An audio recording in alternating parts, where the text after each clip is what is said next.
history, there is a very shocking thing written there. നാം American ചരിത്രം പഠിക്കുകയാണെങ്കിൽ അവിടെ എഴുതിയിരിക്കുന്ന വളരെ നമുക്ക് ആശ്ചര്യം ഉളവാക്കുന്ന ഒരു വസ്തുതയുണ്ട്. You know that there was slavery in America many years ago. അനേക വർഷങ്ങൾക്ക് മുൻപ് അമേരിക്കയിൽ അടിമത്വം നിലനിന്നതായിട്ട് നമുക്കറിയാം. It was these slaves who probably built many big things in America, including the underground railway in New York. അമേരിക്കയിലുള്ള വലിയ വലിയ പല കാര്യങ്ങളും ന്യൂയോർക്കിലുള്ള അണ്ടർഗ്രൗണ്ട് റെയിൽവേ ഒരു കാര്യം പോലും അടിമകളാൽ പണി ചെയ്യപ്പെട്ടതാണ്. But when Abraham Lincoln came into power, he stopped this slavery. എന്നാൽ അബ്രഹാം ലിങ്കൻ അധികാരത്തിലേറിയപ്പോൾ താൻ അടിമത്തം നിർത്തലാക്കുവാനിടയായി തീർന്നു. He brought in a bill called Emancipation of Slavery, abolishing slavery. അടിമത്വം തുടച്ചു നീക്കുന്ന ഒരു നിയമം താൻ കൊണ്ടുവരുവാനിടയായി തീർന്നു. And he declared it, he signed it and he declared it. അദ്ദേഹം അതിൽ ഒപ്പുവെക്കുകയും അത് ഒരു പ്രസ്താവനയായിട്ട് പുറത്തിറക്കുകയും ചെയ്തു. Probably that happened in Washington. അത് വാഷിംഗ്ടണിലാണ് അത് സംഭവിച്ചത്. But many people in Texas state, which is far away, did not know that. എന്നാൽ ദൂരെയുള്ള ടെക്സാസ് സംസ്ഥാനത്തിലുള്ള പലർക്കും ഇത് അറിയുവാനായിട്ട് സാധിച്ചില്ല. They continued in slavery for about 6 more months. അവർ ഏകദേശം 6 മാസത്തോളം പിന്നെയും അടിമത്തത്തിൽ തന്നെ തുടർന്നു പോരുന്നു. Because it took a long time for the news to spread. They did not have modern media like today. വാർത്ത പരക്കുന്നതിന് അത്രമാത്രം സമയമെടുത്തു. കാരണം ഇന്നുള്ളതുപോലെയുള്ള മാധ്യമങ്ങൾ കാലത്തുണ്ടായിരുന്നില്ല. Those slaves in Texas continued to be slaves even after slavery was abolished because they did not know that truth. അടിമത്വം നിർത്തലാക്കിയതിനു ശേഷവും അടിമകളായിട്ട് ദീർഘകാലം ചെലവഴിക്കുവാൻ ഇടയായിട്ട് തീർന്നു. അതിന്റെ കാരണം അവർ അങ്ങനെ ഒരു നിയമം പാസ്സായ കാര്യം അവർ അറിഞ്ഞില്ല. You remember what the Lord Jesus said in John chapter 8? യോഹന്നാന്റെ സുവിശേഷം 8-ാം അധ്യായത്തിൽ നമ്മുടെ കർത്താവ് പറഞ്ഞത് നിങ്ങൾ ഓർക്കുമല്ലോ. You shall know the truth and the truth shall set you free.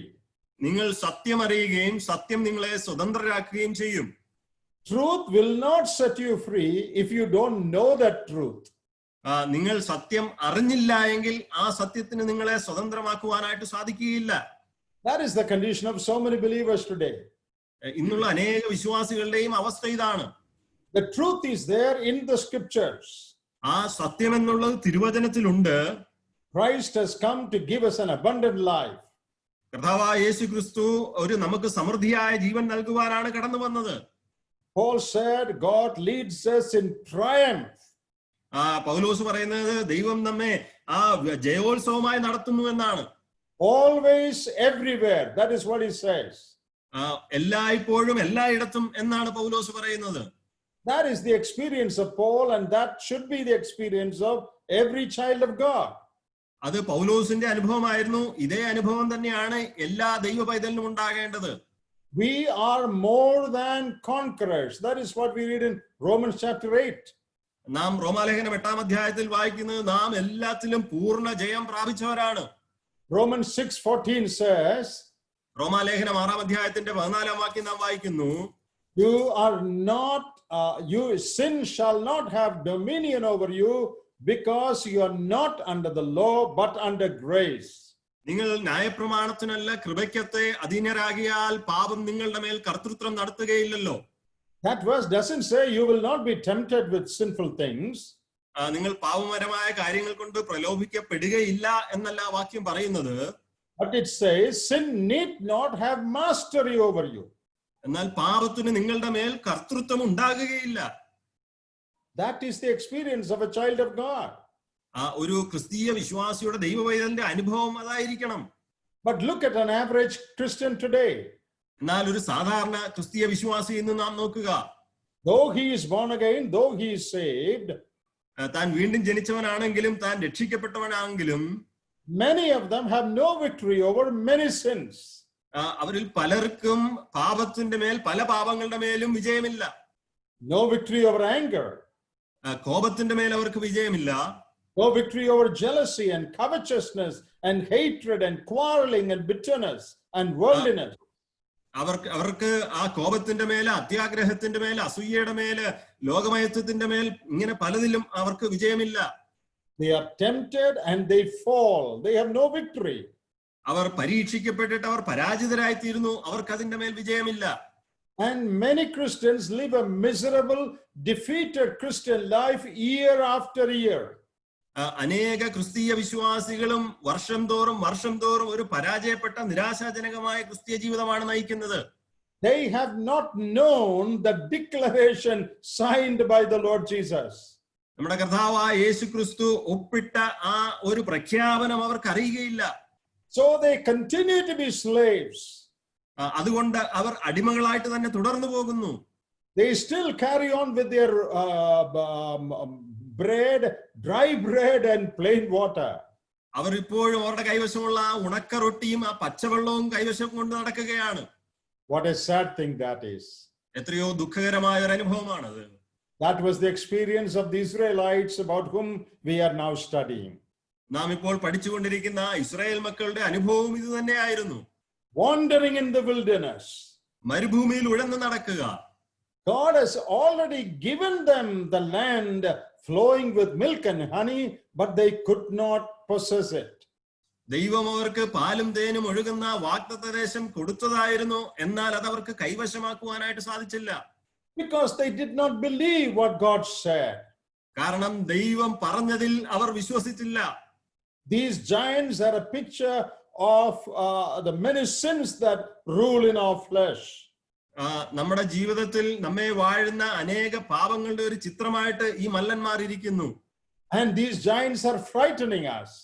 ഈ മല്ലന്മാർ നമ്മെ ഭയപ്പെടുത്തുകയാണ്. How can you have victory over us? നിങ്ങൾക്ക് എങ്ങനെ എന്റെ മേൽ വിജയമെടുക്കുവാനായിട്ട് സാധിക്കും?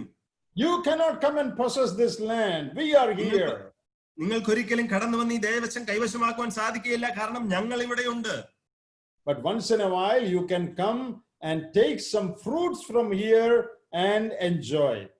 എന്നാൽ വല്ലപ്പോഴും ഒക്കെ നിങ്ങൾക്ക് കടന്നു വന്ന് ഇവിടെ നിന്ന് ചില പഴങ്ങൾ എടുത്തുകൊണ്ട് പോയിട്ട് നിങ്ങൾക്ക് ആ നിലയിൽ ആസ്വദിക്കുവാൻ സാധിക്കും. That is what many Christians do. അതാണ് പല ക്രിസ്തീയ വിശ്വാസികളും ചെയ്യുന്നത്. In our conferences and camps, the theme is victorious Christian life. പല കോൺഫറൻസുകളിലും ക്യാമ്പുകളിലും ഒക്കെ വിഷയം എന്നുള്ളത് വിജയകരമായ ക്രിസ്തീയ ജീവിതം എന്നാണ്. And they talk about 10 victories in Christ. ക്രിസ്തുവിലുള്ള 10 വിജയങ്ങളെ കുറിച്ച് അവർ പറയാറുണ്ട്. And for 3-4 days everybody is happy. ഒരു 3-4 ദിവസത്തേക്ക് എല്ലാവരും സന്തോഷവാന്മാരാണ്. All are eating the grapes that was brought from Canaan.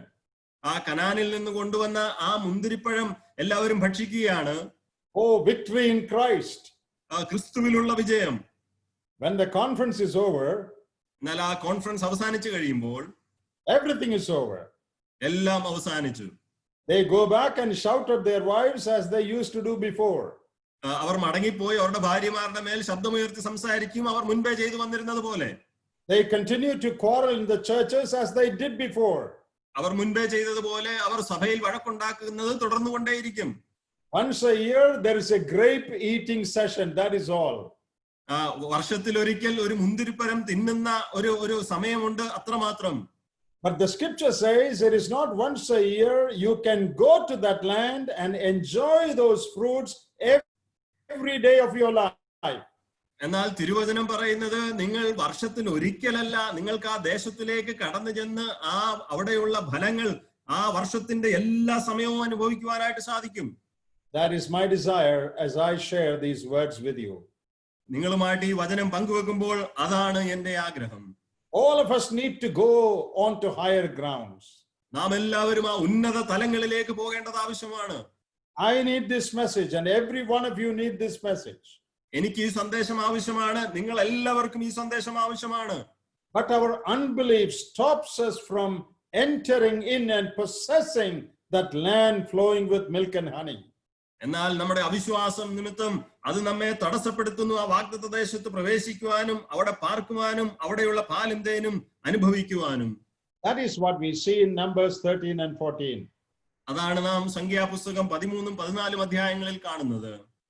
And we looked at 5 sins they committed. അവർ ചെയ്ത 5 പാപങ്ങൾ നാം നോക്കി കാണുകയുണ്ടായി. And the first one, we just remembered those things. നാം ഒന്നാമത് നാം ആ കാര്യങ്ങൾ ഓർക്കുമ്പോൾ They chose their own way. അവർ അവരുടേതായ വഴി തിരഞ്ഞെടുത്തു. They underestimated the power of God.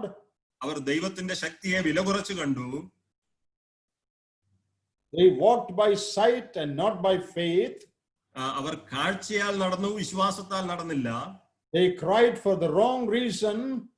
അവർ തെറ്റായ കാരണത്തിനു വേണ്ടി നിലവിളിച്ചു. They spoke words of unbelief and they murmured and complained. അവർ അവിശ്വാസത്തിന്റെ വാക്കുകൾ ഉരുവിട്ടുകൊണ്ട് പിറുപിറുക്കുകയും പരാതിപ്പെടുകയും ചെയ്തു. Is it not our experience today? പ്രിയമുള്ളവരെ, ഇന്ന് നമ്മുടെ അനുഭവമായിട്ട് തിരിക്കുന്നില്ലേ? May God help us. ദൈവം നമ്മെ സഹായിക്കട്ടെ. Shall we continue in our study? നമ്മുടെ പഠനം നമുക്ക് തുടർന്നു പോകാമല്ലോ. The sixth thing you notice there, നാം 6ാമത്തെ പാപം നമുക്ക് ഇവിടെ കാണുവാനായിട്ട് സാധിക്കുന്നത്, they misinterpreted God's plan. ദൈവത്തിന്റെ പദ്ധതിയെ അവർ തെറ്റായിട്ട് വ്യാഖ്യാനിച്ചു. Come to chapter 14 of Numbers. സംഖ്യാപുസ്തകം 14-ാം അധ്യായത്തിലേക്ക് കടന്നു വരിക. And see verse 3, what they are saying.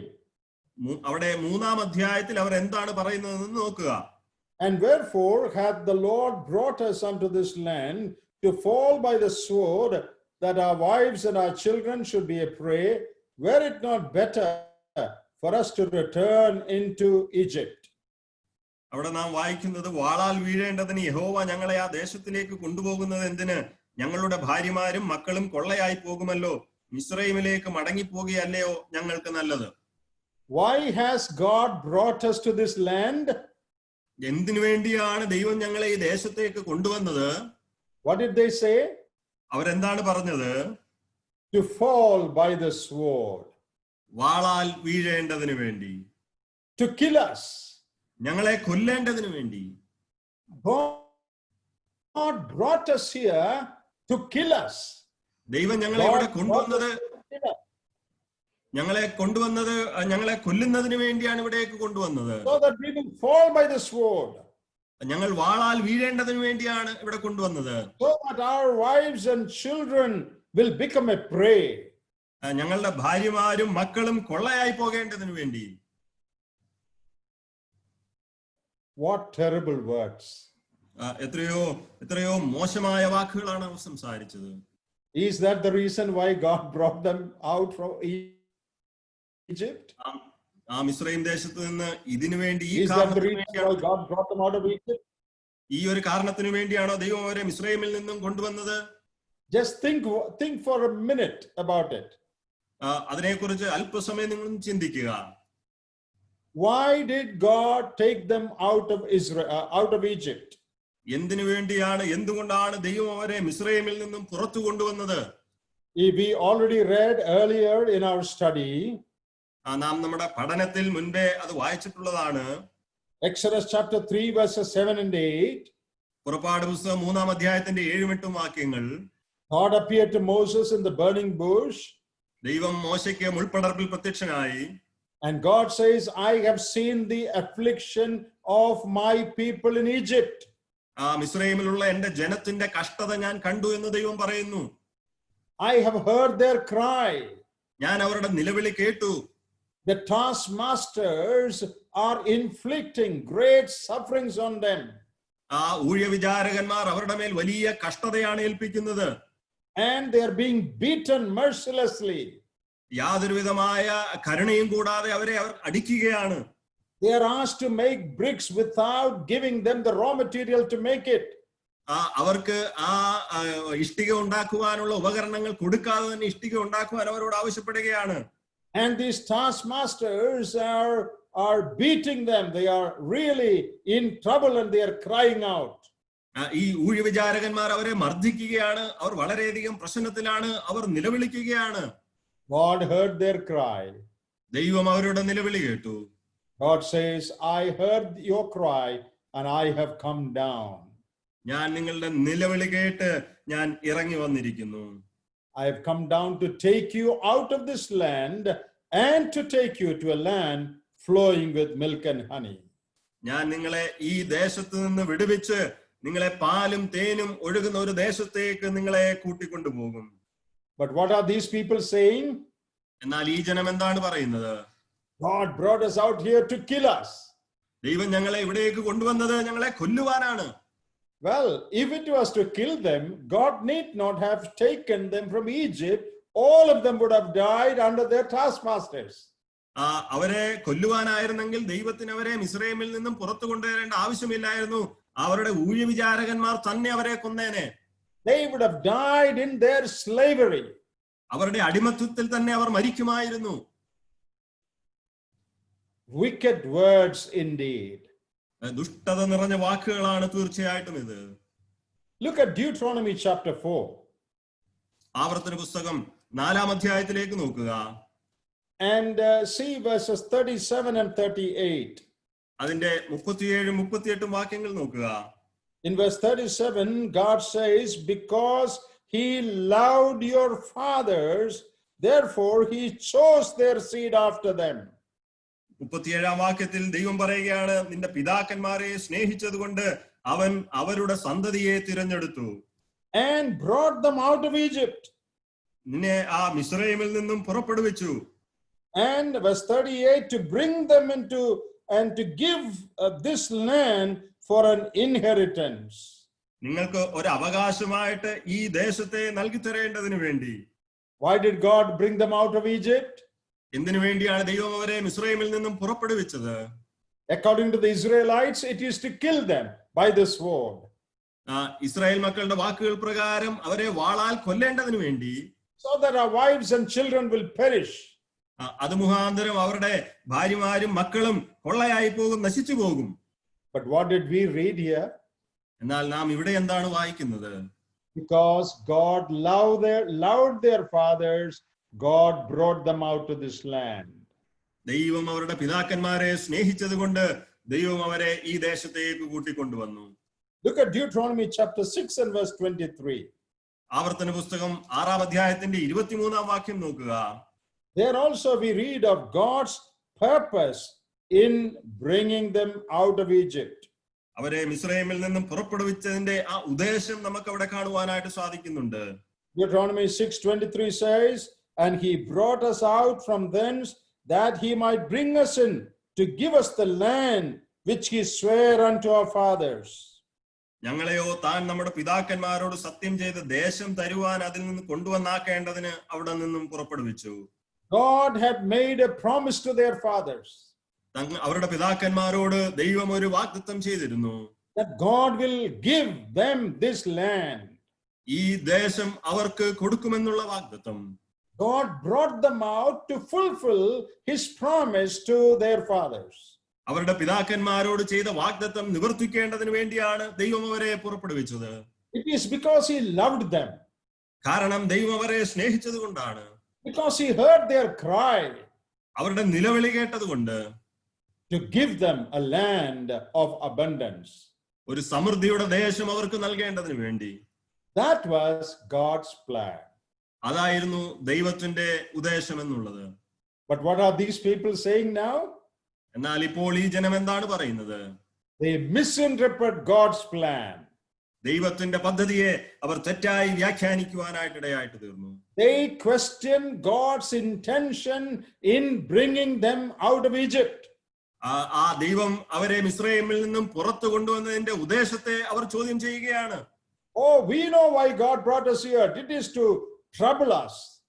ദൈവം എന്തിനു വേണ്ടിയാണ് ഞങ്ങളെ പുറപ്പെടുവിച്ചത് ഞങ്ങൾക്കറിയാം. ഞങ്ങളെ പ്രശ്നത്തിൽ അകപ്പെടുത്തുവാൻ വേണ്ടിയാണ്. God will put us in trouble. ദൈവം ഞങ്ങളെ പ്രശ്നത്തിൽ അകപ്പെടുത്തും. Our families will be in trouble. ഞങ്ങളുടെ കുടുംബങ്ങൾ പ്രശ്നത്തിലായി പോകും. Cruel words indeed. ക്രൂരമായ വാക്കുകളാണ് തീർച്ചയായിട്ടും ഇത്. Far from the real truth. ആ യഥാർത്ഥ സത്യത്തിൽ നിന്നും എത്രയോ അകലെയായ വാക്കുകൾ. Misinterpreting God's plan. ദൈവത്തിന്റെ പദ്ധതിയെ തെറ്റായി വ്യാഖ്യാനിക്കുക. Are we guilty of this any time? പ്രിയമുള്ളവരെ, എപ്പോഴെങ്കിലും നാം ഇങ്ങനെയുള്ള കാര്യത്തിന് തെറ്റുകാരാണോ? Do we misinterpret God's plan? ദൈവത്തിന്റെ പദ്ധതിയെ നാം ദുർവ്യാഖ്യാനം ചെയ്യാറുണ്ടോ? When we face some difficulties or troubles in life, നമ്മുടെ ജീവിതങ്ങളിൽ നാം ചില പ്രശ്നങ്ങളും പ്രതികൂലങ്ങളും നേരിടുമ്പോൾ, we also think, oh, God is not going to put me in trouble. നാമും ഇങ്ങനെ ചിന്തിക്കും, ദൈവം ഇപ്പോൾ എന്നെ പ്രശ്നത്തിൽ അകപ്പെടുത്തുവാൻ പോകുകയാണ്. Haven't you thought like that sometimes? ചിലപ്പോഴെങ്കിലും നിങ്ങൾ അങ്ങനെ ചിന്തിച്ചിട്ടില്ലേ? God is planning some evil for me. ദൈവം എനിക്ക് വേണ്ടി എന്തോ നീചമായ കാര്യം പദ്ധതിയിടുകയാണ്. And he is going to put me in trouble now. അവൻ ഇപ്പോൾ എന്നെ പ്രശ്നത്തിൽ അകപ്പെടുത്തുവാൻ പോകുകയാണ്. Let me tell you something, my brothers and sisters. എന്റെ പ്രിയ സഹോദരി സഹോദരന്മാരെ, ഞാൻ നിങ്ങളോട് ചിലത് പറഞ്ഞുകൊള്ളട്ടെ. God is never in the business of putting anybody into trouble. ദൈവം ഒരിക്കലും ആരെയും പ്രശ്നത്തിൽ അകപ്പെടുത്തുന്നവനല്ല ദൈവം. It is because we choose our own way that we get into trouble. നാം നമ്മുടെ തന്നെ വഴി തിരഞ്ഞെടുക്കുന്നത് കൊണ്ടാണ് നാം പ്രശ്നങ്ങളിൽ അകപ്പെടുന്നത്. You know, the Bible very clearly says one of the characteristics of God is that God is good. ദൈവം വളരെ വ്യക്തമായിട്ട് പറയുന്നു, ദൈവത്തിന്റെ സ്വഭാവങ്ങളിൽ ഒന്നാണ് ദൈവം നല്ലവനാണ്. In Exodus chapter 33, പുറപ്പാട് പുസ്തകം 33-ാം അധ്യായത്തിൽ God talks about his own character. ദൈവം തന്റെ സ്വഭാവത്തെ കുറിച്ച് സംസാരിക്കുകയാണ്. And here is a revelation of God's attributes. ദൈവത്തിന്റെ സ്വഭാവ ഗുണങ്ങളുടെ ഒരു വെളിപ്പാടാണ് നമുക്ക് ഇവിടെ കാണുവാനായിട്ട് സാധിക്കുന്നത്. Look at Exodus 33 verse 19. പുറപ്പാട് പുസ്തകം 33-ാം അധ്യായത്തിന്റെ 19-ാം വാക്യം നോക്കുക. And he said, I will make all my goodness pass before thee, and I will proclaim the name of the Lord before thee, and will be gracious to whom I will be gracious, and will shew mercy on whom I will shew mercy. അവിടെ ഇങ്ങനെ വായിക്കുന്നു, അതിനവൻ, ഞാൻ എന്റെ മഹിമയൊക്കെയും നിന്റെ മുൻപാകെ കടക്കുവാനിടയാക്കി യഹോവയുടെ നാമത്തെ നിന്റെ മുൻപാകെ ഘോഷിക്കും. കൃപ ചെയ്യുവാൻ എനിക്ക് മനസ്സുള്ളവനോട് ഞാൻ കൃപ ചെയ്യും, കരുണ കാണിക്കുവാൻ എനിക്ക് മനസ്സുള്ളവന് ഞാൻ കരുണ കാണിക്കും എന്ന് അരുളി ചെയ്തു. In the Malayalam Bible, it says, I will make all my glory pass before you. That's how it is in Malayalam. Malayalam പരിഭാഷയിൽ നമുക്ക് കാണുവാനായിട്ട് സാധിക്കുന്നത്, ഞാൻ എന്റെ മഹിമയൊക്കെയും നിന്റെ മുൻപാകെ കടക്കുമെന്നാണ്. But that glory is his goodness. That is what we understand from the English translation. എന്നാൽ അവിടെ പറഞ്ഞിരിക്കുന്ന മഹത്വം എന്നുള്ളത് ദൈവത്തിന്റെ ആ നന്മയാണ്. അതാണ് നമുക്ക് ഇംഗ്ലീഷ് പരിഭാഷയിൽ കാണുവാനായിട്ട് സാധിക്കുന്നത്. God's glory is his goodness. ദൈവത്തിന്റെ മഹിമ, ദൈവത്തിന്റെ മഹത്വം എന്നുള്ളത് അവന്റെ നന്മയാണ്. That is so glorious about, that is what is glorious about God's character. His glory is equal to his goodness. ആ ദൈവത്തിന്റെ ആ സ്വഭാവത്തിന്റെ മഹത്വത്തിന്റെ വലിപ്പം അതാണ്. അവന്റെ മഹത്വത്തിന് തുല്യമാണ് അവന്റെ നന്മ എന്നുള്ളത്. And Bible repeatedly, so many verses talk about the goodness of God. തിരുവചനത്തിൽ അനേക പ്രാവശ്യം ആവർത്തിച്ച് ദൈവത്തിന്റെ നന്മയെ കുറിച്ച് പറയുന്നുണ്ട്. Look at Psalm 107, 107. 107-ാം സങ്കീർത്തനത്തിലേക്ക് നോക്കുക. And see verse 1. അതിന്റെ 1-ാം വാക്യം നോക്കുക. Oh, give thanks unto the Lord, for he is good, for his mercy endureth forever. യഹോവയ്ക്ക് സ്തോത്രം ചെയ്യുവീൻ, അവൻ നല്ലവനല്ലോ, അവന്റെ ദയ എന്നേക്കുമുള്ളത്. Come to Psalm 145. 145-ാം സങ്കീർത്തനത്തിലേക്ക് കടന്നു വരിക. And see verse 9. അതിന്റെ 9-ാം വാക്യം കാണുക. The Lord is good to all, and his tender mercies are over all his works. യഹോവ എല്ലാവർക്കും നല്ലവൻ, തന്റെ സകല പ്രവൃത്തികളോടും അവന് കരുണ തോന്നുന്നു. He is good to all. He is not bad to anyone in the world. യഹോവ എല്ലാവർക്കും നല്ലവനാണ്, എല്ലാവരോടും അവൻ നല്ലവനാണ്. യഹോവ ആരോടും മോശമായിട്ട് പ്രവർത്തിക്കുന്നവനല്ല. It is because people go away from God's path that they get into trouble and they suffer what is evil. ദൈവത്തിന്റെ വഴികളിൽ നിന്നും ജനം അകന്നു പോകുന്നത് കൊണ്ടാണ് അവർക്ക് മോശമായത് വന്നു ഭവിക്കുന്നതും അവർ പ്രതികൂലങ്ങളിൽ അകപ്പെടുന്നതും. God is good to all. That is his revelation in his word. യഹോവ എല്ലാവർക്കും നല്ലവനാണ്. അതാണ് തിരുവചനത്തിൽ കൂടി ദൈവത്തെക്കുറിച്ച് നമുക്ക് ലഭിക്കുന്ന വെളിപ്പാടെന്നുള്ളത്. Psalm 34:8 is a verse that all of us know by heart. Oh, taste and see that the Lord is good. blessed is the man that trusteth in him. 34-ാം സങ്കീർത്തനത്തിന്റെ 8-ാം വാക്യം നമുക്ക് എല്ലാവർക്കും കാണാതെ അറിയാവുന്ന ഒരു വാക്യമാണ്. യഹോവ നല്ലവനെന്ന് രുചിച്ചറിയുവീൻ, അവനെ ശരണം പ്രാപിക്കുന്ന പുരുഷൻ ഭാഗ്യവാൻ. Taste and see that the Lord is good. യഹോവ നല്ലവൻ എന്ന് രുചിച്ചറിയുവീൻ. Psalm 84:11. 84-ാം സങ്കീർത്തനത്തിന്റെ 11-ാമത്തെ വാക്യം, For the Lord God is a sun and shield, the Lord will give grace and glory, no good thing will he withhold from them that walk uprightly. യഹോവയായ ദൈവം സൂര്യനും പരിചയമാകുന്നു, യഹോവ കൃപയും മഹത്വവും നൽകുന്നു, നേരോടെ നടക്കുന്നവർക്ക് അവൻ ഒരു നന്മയും മുടക്കുകയില്ല. A good God can never make a bad plan. ഒരു നല്ല ദൈവത്തിന് ഒരിക്കലും ഒരു മോശം പദ്ധതി തയ്യാറാക്കുവാൻ സാധിക്കുകയില്ല. But these Israelites are saying that God has a very evil plan for us. എന്നാൽ ഇവിടേതായി ഇസ്രായേൽ മക്കൾ പറയുന്നത് യഹോവയ്ക്ക് ഞങ്ങളെ കുറിച്ചൊരു തിന്മയായ ഒരു പദ്ധതിയാണുള്ളത് എന്നാണ്. He just wants to give us trouble, that's all. അവന് ഞങ്ങൾക്ക് പ്രശ്നം നൽകി തരണം, അത്രമാത്രമേ ഉള്ളൂ. He wants to destroy us by the sword. വാളിനാൽ ഞങ്ങളെ നശിപ്പിക്കുവാനാണ് ദൈവം ആഗ്രഹിക്കുന്നത്.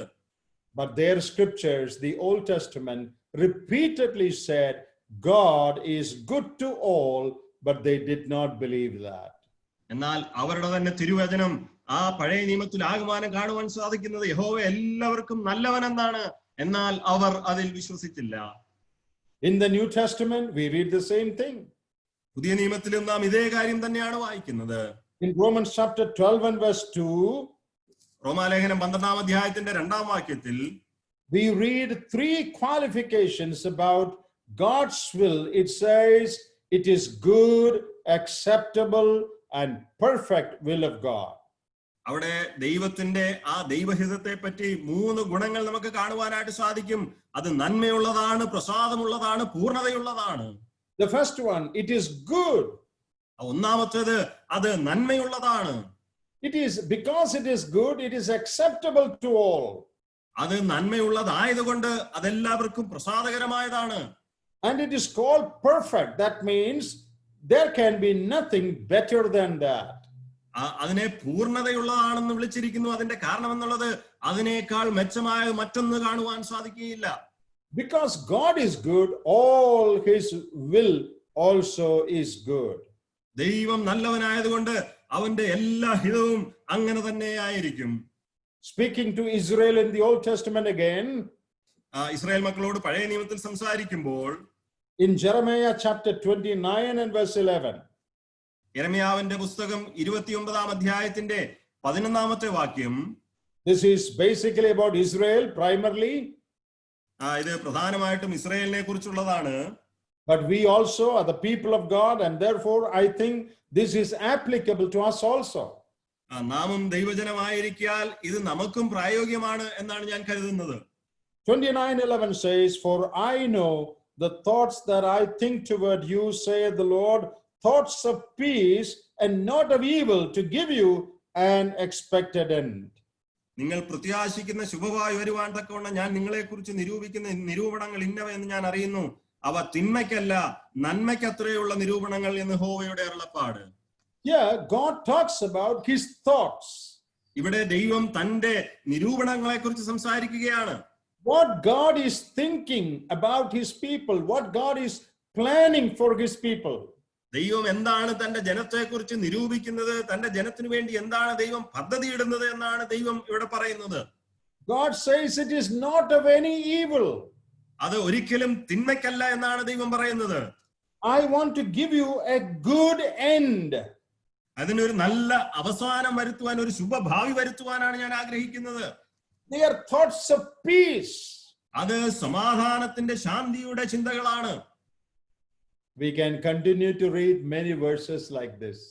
ഇതുപോലെയുള്ള അനേക വാക്യങ്ങൾ നമുക്ക് തുടർന്ന് വായിക്കുവാനായിട്ട് സാധിക്കും. Oh, because God is good, ദൈവം നല്ലവനായതുകൊണ്ട് all God's thoughts, plans, imaginations, intents, program, projects are all good. ദൈവത്തിന്റെ എല്ലാ നിരൂപണങ്ങളും, ദൈവത്തിന്റെ എല്ലാ ചിന്തകളും, ദൈവത്തിന്റെ എല്ലാ പദ്ധതികളും, ദൈവം ചെയ്യുവാൻ ഉദ്ദേശിക്കുന്ന എല്ലാ കാര്യങ്ങളും നന്മയുള്ളതാണ്. God cannot act otherwise because it will go against his attribute, his character. മറ്റൊരു നിലയിൽ ദൈവത്തിന് പ്രവർത്തിക്കുവാനായിട്ട് സാധിക്കുകയില്ല. കാരണം അങ്ങനെ പ്രവർത്തിച്ചാൽ ദൈവത്തിന്റെ സ്വഭാവത്തിനെതിരായി പോകും അത്. A good God can never make a bad plan. ഒരു നല്ല ദൈവത്തിന് ഒരിക്കലും ഒരു മോശമായ പദ്ധതി ഇടുവാനായിട്ട് സാധിക്കുകയില്ല. But these people are saying God has a very bad plan for us. എന്നാൽ ഇവിടെ ഇതാ ഈ ജനം പറയുന്നു, ഞങ്ങളെ കുറിച്ച് ദൈവത്തിന് വളരെ മോശമായ ഒരു പദ്ധതിയാണുള്ളത്. And let me say one more thing, the most important thing. പ്രിയമുള്ളവർ, ഒരു കാര്യം കൂടി ഞാൻ പറഞ്ഞുകൊള്ളട്ടെ. ഏറ്റവും പ്രാധാന്യമർഹിക്കുന്ന വസ്തുത, the greatest manifestation of God's goodness is the cross. ദൈവത്തിന്റെ ആ നന്മയുടെ ഏറ്റവും വലിയ വെളിപ്പാട് എന്നുള്ളത് ആ കാൽവരി ക്രൂശാണ്.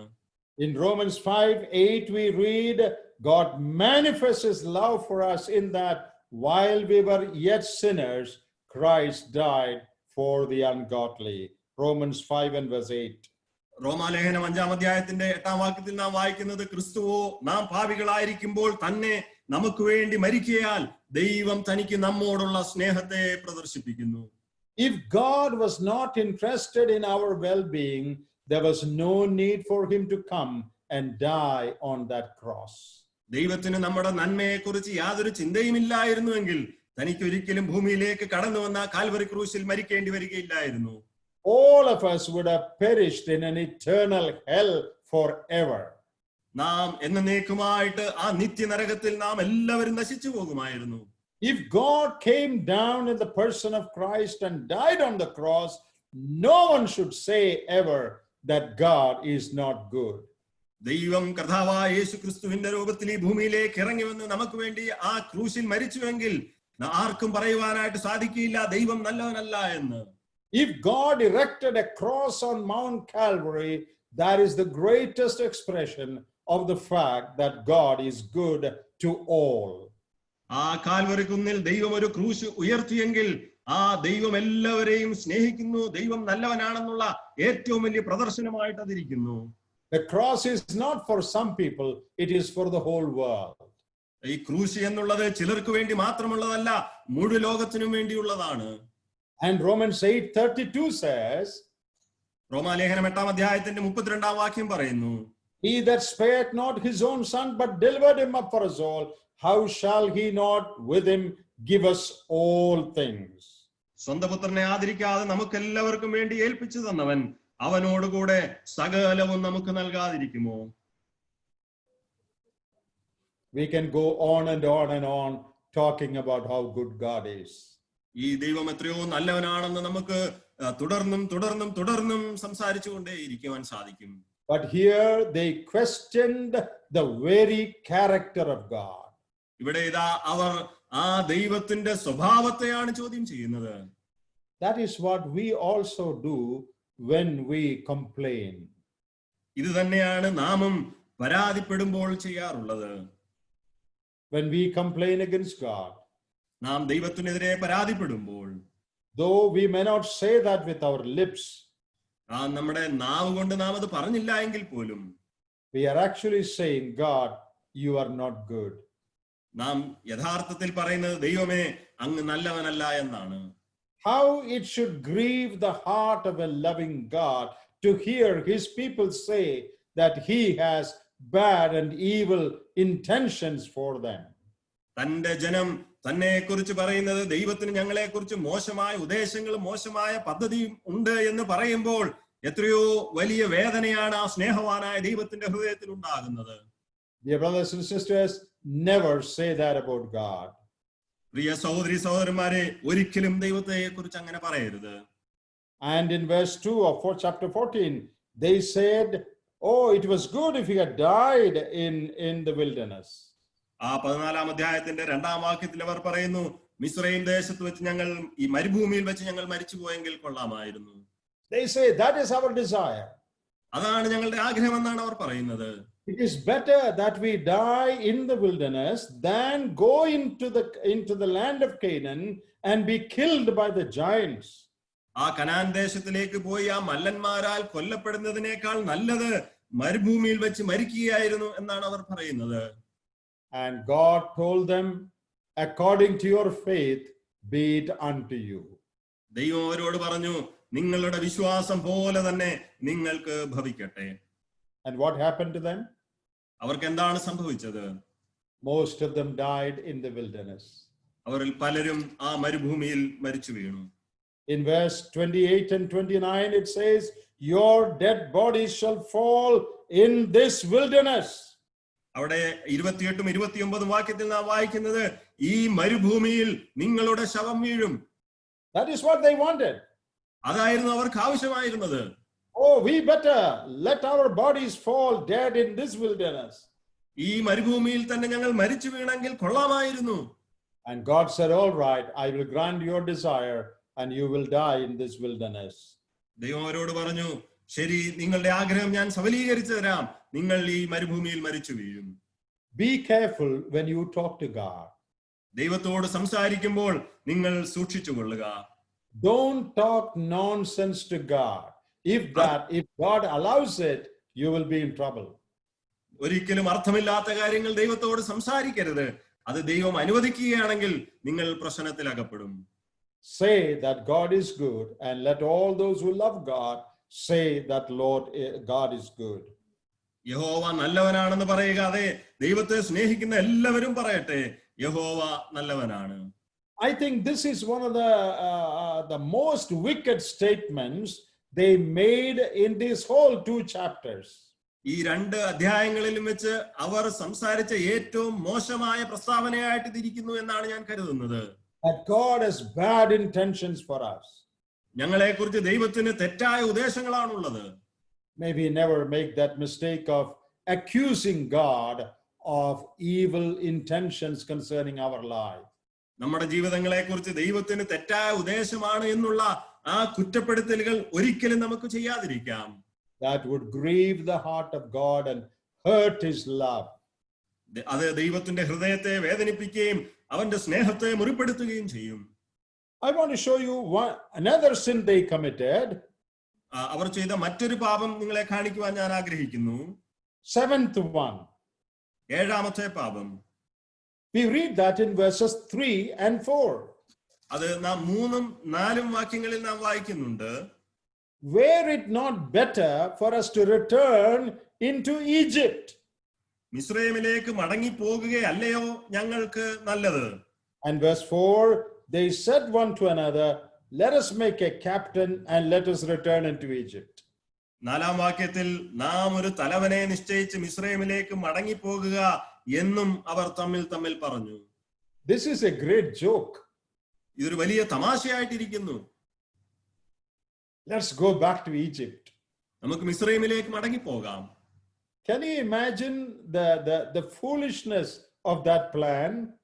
ആ ഒരു പദ്ധതിയുടെ ഭോഷത്വം നിങ്ങൾക്കൊന്ന് ഊഹിക്കുവാൻ സാധിക്കുമോ?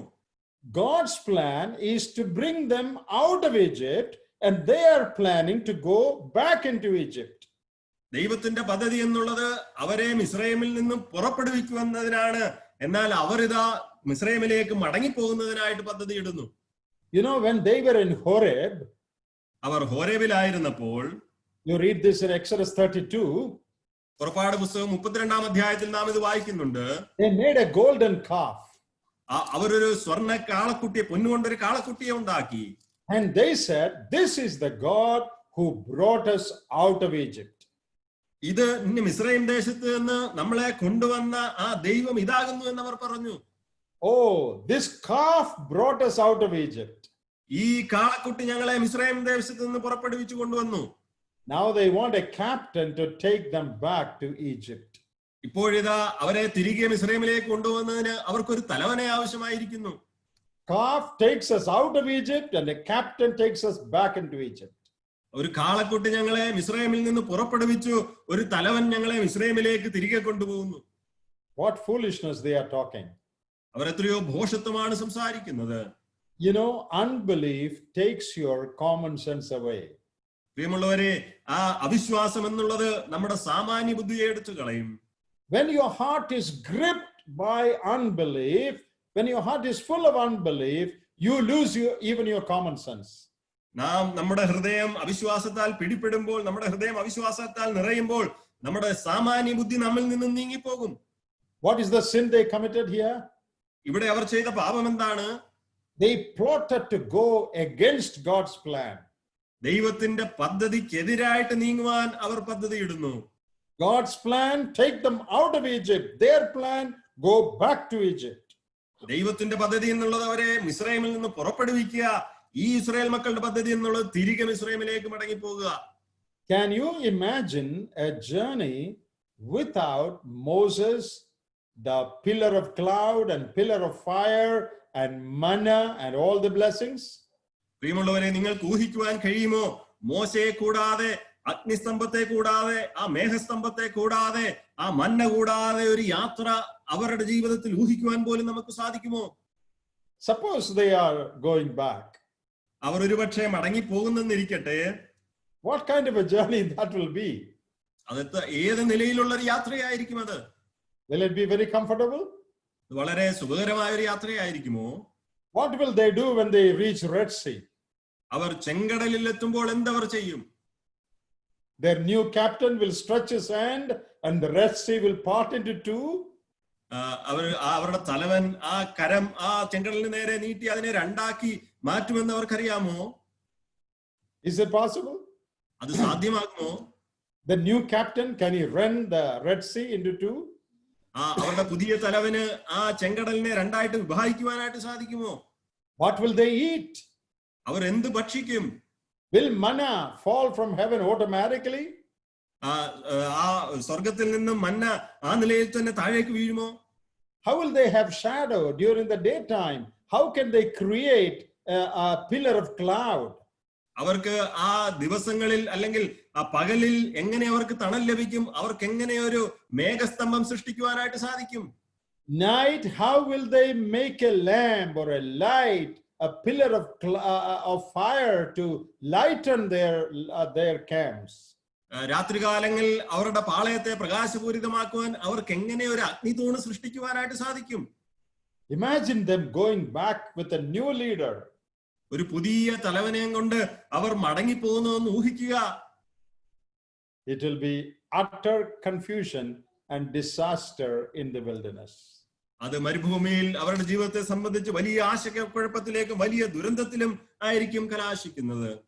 And suppose they are able to go back. അവർ ഒരുപക്ഷെ മടങ്ങി പോകാൻ അവർക്ക് സാധിക്കുമെങ്കിൽ what sort of a welcome they will get back in Egypt? മിസ്രൈമിൽ ഏത് നിലയിലുള്ള ഒരു വരവേൽപ്പായിരിക്കും അവർക്ക് ലഭിക്കുന്നത്?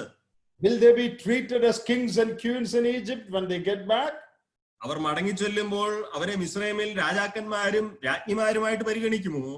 Can you imagine what will happen to them in Egypt? മിസ്രൈമിൽ അവർക്ക് എന്ത് സംഭവിക്കുമെന്ന് നിങ്ങൾക്ക് സങ്കല്പിക്കുവാൻ കഴിയുമോ? They will be in slavery again. അവർ പിന്നെയും അടിമത്തത്തിലായി പോകും. Egyptians will say, you took our gold and our ornaments and money, come on, give them back to us. മിസ്രൈമ്യർ അവരോട് പറയും, നിങ്ങൾ ഞങ്ങളുടെ പൊന്നും ആഭരണങ്ങളും ധനവും എടുത്തു, ഇതൊക്കെയും മടക്കി തരിക എന്നവർ ആവശ്യപ്പെടും. Well, that will never happen. They will never get back to Egypt. അതൊരിക്കലും സംഭവിക്കുകയില്ല. അവർ ഒരിക്കലും മിസ്രൈമിൽ മടങ്ങി ചെല്ലുകയില്ല. But in their foolishness, they are saying, we will go back to Egypt. എന്നാൽ അവരുടെ ഭോഷത്വത്തിൽ അവർ പറയുകയാണ്, നമ്മൾക്ക് മിസ്രൈമിലേക്ക് മടങ്ങി പോകാം. How foolish it is to plan our life's journey without the Lord leading us. പ്രിയമുള്ളവരെ, നമ്മുടെ ജീവിതയാത്രയെ ദൈവത്തെ കൂടാതെ നാം പദ്ധതി ഒരുക്കുന്നത് എത്രയോ ഭോഷത്വമായ വസ്തുതയാണ്. But Joshua and Caleb, they were satisfied with God's leadership to take them to Canaan. എന്നാൽ യോശുവയും കാലേബും ദൈവം അവർക്ക് തലവനായുള്ളതിൽ സന്തോഷിച്ചിരുന്ന ആൾക്കാരായിരുന്നു. Are you happy that God is your leader? ദൈവം നിങ്ങളുടെ തലവനായിരിക്കുന്നതിൽ നിങ്ങൾ സന്തോഷവാനാണോ? Are you satisfied with God leading every step of your way? നിങ്ങളുടെ പാതയിലെ ഓരോ പടികളും ദൈവം നയിക്കുന്നതിൽ നിങ്ങൾ സന്തുഷ്ടരാണോ? It is true, there will be troubles and oppositions and difficulties. പ്രശ്നങ്ങളും എതിർപ്പുകളും പ്രയാസങ്ങളും ഒക്കെ ഉണ്ടാകുമെന്നുള്ളത് സത്യം തന്നെയാണ്.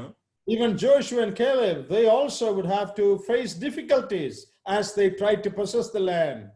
ആ ദേശം കൈവശമാക്കുവാൻ ശ്രമിച്ചപ്പോൾ യോശുവയ്ക്കും കാലേബിനും പ്രയാസങ്ങൾ അനുഭവിക്കേണ്ടതായിട്ട് വന്നു. But God is with them to settle their problems. എന്നാൽ അവരുടെ പ്രശ്നങ്ങളെ പരിഹരിക്കുവാനായിട്ട് ദൈവം അവരോട് കൂടെയുണ്ട്. Better to have problems with God than to have a smooth ride without God. ഓ, ദൈവത്തോടു കൂടെയുള്ള പ്രശ്നങ്ങൾ ഉണ്ടാകുന്നതാണ് നല്ലത്, ദൈവമില്ലാതെയുള്ള സുഗമമായ ഒരു യാത്രയേക്കാൾ. How did they reach so far? ഇത്രത്തോളം അവർ എങ്ങനെയാണ് എത്തപ്പെട്ടത്? Look at Exodus chapter 17 and verse 1. പുറപ്പാട് പുസ്തകം 17-ാം അധ്യായത്തിന്റെ 1-ാം വാക്യം നോക്കുക. How did they journey so far? It says, and all the congregation of the children of Israel journeyed from the wilderness of Sin after their journeys according to the commandment of the Lord. അവിടെ നാം വായിക്കുന്ന അനന്തരം Israel മക്കളുടെ സംഘം എല്ലാം scene മരുഭൂമിയിൽ നിന്ന് പുറപ്പെട്ടു, യഹോവയുടെ കൽപ്പന പ്രകാരം ചെയ്ത പ്രയാണങ്ങളിൽ അവർ രഫീദിമിലെത്തി. According to the commandment of the Lord. യഹോവയുടെ കൽപ്പന പ്രകാരം. Read Numbers chapter 9 verse 21 also. സംഖ്യാപുസ്തകം 9-ാം അധ്യായത്തിന്റെ 21-ാം വാക്യം കൂടി വായിക്കാം. There it says, and so it was when the cloud abode from even unto the morning, and that the cloud was taken up in the morning, then they journeyed, whether it was by day or by night, that the cloud was taken up, they journeyed. അവിടെ നാം വായിക്കുന്നു, ചിലപ്പോൾ മേഘം സന്ധ്യ മുതൽ ഉഷസ് വരെ ഇരിക്കും, ഉഷകാലത്തു മേഘം പൊങ്ങിയെങ്കിൽ അവർ യാത്ര പുറപ്പെടും, ചിലപ്പോൾ പകലും രാവും ഇരിക്കും, പിന്നെ മേഘം പൊങ്ങിയെങ്കിൽ അവർ യാത്ര പുറപ്പെടും.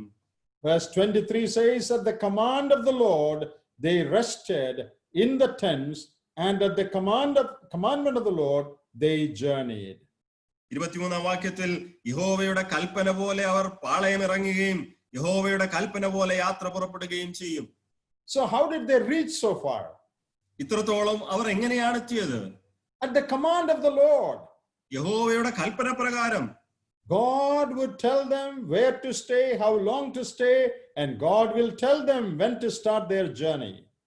യഹോവ അവരോട് പറയും എവിടെയാണ് വസിക്കേണ്ടത്, എത്ര നാൾ അവിടെ വസിക്കണം. യഹോവ അവരോട് പറയും എപ്പോഴാണ് അവരുടെ യാത്ര തുടരേണ്ടതെന്ന്.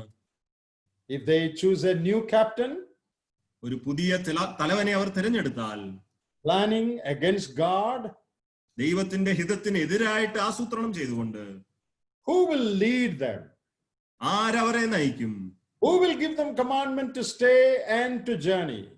അവരുടെ യാത്ര നിർത്തുവാനും യാത്ര തുടരുവാനും ആരവർക്ക് കൽപ്പന കൊടുക്കും? It is total foolishness. അത് പൂർണ്ണമായ ഭോഷത്വമായിട്ടിരിക്കുന്നു. How foolish we are when we also choose to plan according to our plans rather than following God's plan. നാം ദൈവത്തിന്റെ ഹിതം അനുഗ്രഹിക്കുന്നതിന് പകരം നമ്മുടേതായ ഹിതത്തിന്റെ പുറകെ പോകുന്നതിൽ നാം എത്രയോ ഭോഷത്വമാണ് പ്രവർത്തിക്കാറുള്ളത്. Think of Jonah, the prophet in the Old Testament. പഴയ നിയമത്തിലെ പ്രവാചകനായ യോനയുടെ കാര്യം ചിന്തിക്കുക. He chose a pathway of his own. തന്റേതായ ഒരു പാത താൻ തിരഞ്ഞെടുത്തു. And he got into all sorts of trouble. എല്ലാവിധ പ്രശ്നങ്ങളിലും താൻ അകപ്പെട്ടു. And his journey created trouble not only for him, but his co-passengers and all the people around. തന്റെ യാത്ര എന്നുള്ളത് തനിക്ക് മാത്രമല്ല പ്രശ്നമുള്ളവാക്കിയത്, തന്റെ എല്ലാ സഹയാത്രികർക്കും തന്റെ കൂടെയുള്ള ചുറ്റുമുള്ള എല്ലാവർക്കും അത് പ്രശ്നഹേതുവായി തീർന്നു. When you go against God's plan, നിങ്ങൾ ദൈവത്തിന്റെ പദ്ധതിക്ക് എതിരായിട്ട് നീങ്ങുമ്പോൾ, that will not only create trouble for you, that will create trouble for everyone around you. അത് നിങ്ങൾക്ക് മാത്രമല്ല പ്രശ്നഹേതുവായി തീരുന്നത്, നിങ്ങൾക്ക് ചുറ്റുമുള്ള എല്ലാവർക്കും അത് പ്രശ്ന കാരണമായി തീരും. Your wife and children will be in trouble. നിങ്ങളുടെ ഭാര്യയും കുഞ്ഞുങ്ങളും പ്രശ്നത്തിലാകും. Your assembly brothers and sisters will be in trouble. നിങ്ങളുടെ സഭയിലെ സഹോദരി സഹോദരന്മാർക്ക് അത് പ്രശ്നമായി തീരും. You bring trouble not only on yourself, you will bring trouble on all associated with you. നിങ്ങൾക്ക് മാത്രമല്ല നിങ്ങൾ പ്രശ്നം കൊണ്ടുവരുന്നത്, നിങ്ങളുമായി ബന്ധപ്പെട്ടിരിക്കുന്ന എല്ലാവർക്കും നിങ്ങൾ പ്രശ്നം കൊണ്ടുവരും. Be satisfied with God's leadership. ദൈവത്തിന്റെ നേതൃത്വത്തിൽ സന്തുഷ്ടരായിരിക്കുക. It is better to walk in darkness with God than to walk in light without God. ദൈവത്തെ കൂടാതെ വെളിച്ചത്തിൽ നടക്കുന്നതിനേക്കാൾ ദൈവത്തെ കൂട്ടി ആ അന്ധകാരത്തിൽ നടക്കുന്നതാണ് നല്ലത്. What great lessons we have to learn from the life of these Israelites. ഈ ഇസ്രായേൽ മക്കളുടെ ജീവിതത്തിൽ നിന്നും എത്രയോ വലിയ പാഠങ്ങളാണ് നമുക്ക് പഠിക്കുവാനായിട്ട് സാധിക്കുന്നത്. Coming to an eighth sin they committed. അവർ ചെയ്ത എട്ടാമത്തെ പാപത്തിലേക്ക് നാം കടന്നു വരുമ്പോൾ they forgot the past blessings of God. ദൈവം അവരുടെ ജീവിതത്തിൽ മുൻകാലങ്ങളിൽ ചെയ്ത അനുഗ്രഹങ്ങൾ അവർ മറന്നുപോയി. In chapter 14 and verse 11, 14-ാം അധ്യായത്തിന്റെ 11-ാമത്തെ വാക്യം, here God says, and the Lord said unto Moses, how long will this people provoke me, and how long will it be ere they believe me, for all the signs which I have shewed among them. അവിടെ യഹോവ മോശയോട്, ഈ ജനം എത്രത്തോളം എന്നെ നിരസിക്കും, ഞാൻ അവരുടെ മധ്യേ ചെയ്തിട്ടുള്ള അടയാളങ്ങളൊക്കെയും കണ്ടിട്ടും അവർ എത്രത്തോളം എന്നെ വിശ്വസിക്കാതിരിക്കും. And verse 22, അതിന്റെ 22-ാം വാക്യം, all those men which have seen my glory and my miracles which I did in Egypt and in the wilderness. എന്റെ തേജസ്സും മിസ്രയീമിലും മരുഭൂമിയിലും വെച്ച് ഞാൻ ചെയ്ത അടയാളങ്ങളും കണ്ടിട്ടുള്ള പുരുഷന്മാർ എല്ലാവരും. So far, they saw the glory of God and they enjoyed the blessings of God. ഇതുവരേക്കും അവർ ദൈവത്തിന്റെ തേജസ് കണ്ടവരാണ്, അവർ ദൈവത്തിന്റെ അനുഗ്രഹങ്ങൾ ആസ്വദിച്ചവരാണ്. How easily they forgot the past blessings, leading and guidance of God in their life. ദൈവം അവരുടെ ജീവിതത്തിൽ പൂർവ്വകാലത്ത് ചെയ്ത അനുഗ്രഹങ്ങളും ദൈവം അവരെ നയിച്ച വിധങ്ങളും ദൈവം അവരെ കാത്ത വഴികളും ഒക്കെയും എത്രയോ വേഗത്തിലാണ് അവർ മറന്നുപോയത്. They saw the parting of the Red Sea. അവർ ചെങ്കടൽ വിഭാഗിക്കപ്പെടുന്നത് കണ്ടവരാണ്. They saw manna coming down from heaven. സ്വർഗത്തിൽ നിന്നും മന്ന പൊഴിയുന്നത് അവർ കണ്ടതാണ്. And they saw so many other miracles and signs. അനേക അടയാളങ്ങളും അത്ഭുതങ്ങളും അവർ കണ്ടതാണ്. And God showed them his glory. തന്റെ മഹത്വം, തന്റെ തേജസ് ദൈവം അവരെ പ്രദർശിപ്പിച്ചതാണ്. That is how God led them all these years. ഈ ദിവസങ്ങളിലൊക്കെയും ദൈവം ആ നിലയിലാണ് അവരെ വഴി നടത്തിയത്. But they forgot all that. എന്നാൽ അവർ അതെല്ലാം മറന്നുപോയി. Now they are saying, now God can lead us no more into Canaan. ഇപ്പോൾ അവർ പറയുന്നത്, ദൈവത്തിന് ഇനിയും ഞങ്ങളെ തുടർന്ന് കനാനിലേക്ക് നയിക്കുവാൻ സാധിക്കുകയില്ല. Come to Deuteronomy chapter 1. ആവർത്തന പുസ്തകം 1-ാം അധ്യായത്തിലേക്ക് കടന്നു വരിക. And in verse 31, അതിന്റെ 31-ാം വാക്യത്തിൽ, that's a very touching verse. അത് വളരെ നമ്മെ സ്പർശിക്കുന്ന ഒരു വാക്യമായിട്ടിരിക്കുന്നു. And in the wilderness, where thou hast seen how that the Lord thy God bare thee, as a man doth bear his son, in all the way that he went until you came into this place. ഒരു മനുഷ്യൻ തന്റെ മകനെ വഹിക്കുന്നത് പോലെ നിങ്ങൾ ഈ സ്ഥലത്തെത്തുവോളം നടന്ന എല്ലാ വഴിയിലും നിങ്ങളുടെ ദൈവമായ യഹോവ നിങ്ങളെ വഹിച്ചു എന്ന് നിങ്ങൾ കണ്ടുവല്ലോ എന്ന് പറഞ്ഞു. How did God lead them in the past? ആ പൂർവകാലത്ത് ദൈവം എങ്ങനെയാണ് അവരെ നയിച്ചത്? As a man bears his own son. ഒരു മനുഷ്യൻ തന്റെ മകനെ വഹിക്കുന്നത് പോലെ. That is how God bore them. ആ നിലയിലാണ് ദൈവം അവരെ വഹിച്ചത്. Deuteronomy chapter 4. ആവർത്തന പുസ്തകം 4-ാം അധ്യായം. You can later read verses 32 to 38, the whole passage. ആ 32 മുതൽ 38 വരെയുള്ള ആ മുഴുവൻ ഭാഗവും നിങ്ങൾക്ക് പിന്നീട് വായിക്കാവുന്നതാണ്. In verse 34 we read, or hath God essayed to go and take him a nation from the midst of another nation by temptations, by signs and by wonders and by war and by a mighty hand, by a stretched out hand, arm, and by great terrors, according to all that the Lord your God did for you in Egypt before your eyes. അല്ലെങ്കിലും നിങ്ങളുടെ ദൈവമായ യഹോവ മിസ്രയീമിൽ വെച്ച് നീ കാണുക നിങ്ങൾക്ക് വേണ്ടി ചെയ്തതുപോലെയൊക്കെയും പരീക്ഷകൾ, അടയാളങ്ങൾ, അത്ഭുതങ്ങൾ, യുദ്ധം, ബലമുള്ള കൈ, നീട്ടിയ ഭുജം, വലിയ ഭയങ്കര പ്രവൃത്തികൾ എന്നിവയാൽ ദൈവം ഒരു ജാതിയെ മറ്റൊരു ജാതിയുടെ നടുവിൽ നിന്ന് തനിക്കായി ചെന്നെടുക്കുവാൻ ഉദ്യമിച്ചിട്ടുണ്ടോ? God says, have you ever heard a thing like this? One nation being taken out of another nation. നിങ്ങൾ ഇതുപോലെയുള്ള ഒരു കാര്യം എപ്പോഴെങ്കിലും നിങ്ങൾ കണ്ടിട്ടുണ്ടോ? ഒരു ജാതിയെ മറ്റൊരു ജാതിയിൽ നിന്നും പുറപ്പെടുവിക്കുക എന്ന് ദൈവം പറയുകയാണ്. In Deuteronomy 7:19, ആവർത്തന പുസ്തകം 7-ാം അധ്യായത്തിന്റെ 19-ാം വാക്യത്തിൽ God says, the things that you saw with your eyes, the signs and wonders and mighty hand. അവിടെ ദൈവം പറയുന്നു, നിന്റെ കണ്ണാലെ കണ്ട വലിയ പരീക്ഷകളും അടയാളങ്ങളും അത്ഭുതങ്ങളും ആ യഹോവയുടെ ബലമുള്ള കൈയും നീട്ടിയ ഭുജവും എന്ന്. With your own eyes you saw this. നിങ്ങളുടെ സ്വന്തം കണ്ണാൽ നിങ്ങൾ അത് കണ്ടതാണ്. But they forgot all that. എന്നാൽ അതെല്ലാം അവർ മറന്നുപോയി. Not only that, അത് മാത്രമല്ല, they saw God's glory. അവർ ദൈവത്തിന്റെ മഹത്വം കണ്ടു. Deuteronomy chapter 5. ആവർത്തന പുസ്തകം 5-ാം അധ്യായം. And in verse 24 you read that. അതിന്റെ 24-ാം വാക്യത്തിൽ നാം അത് വായിക്കുന്നുണ്ട്. His glory, and he said, behold, the Lord our God hath shewed us his glory and his greatness. ഞങ്ങളുടെ ദൈവമായ യഹോവ തന്റെ തേജസ്സും മഹത്വവും ഞങ്ങളെ കാണിച്ചിരിക്കുന്നുവല്ലോ. God showed his glory and his greatness. യഹോവ തന്റെ മഹത്വവും തന്റെ തേജസ്സും അവരെ കാണിച്ചതാണ്. That is how God delivered and God led them so far. ആ നിലയിലാണ് ദൈവം അവരെ വിടുവിച്ചതും ഇത്രത്തോളം അവരെ നയിച്ചു കൊണ്ടുവന്നതും.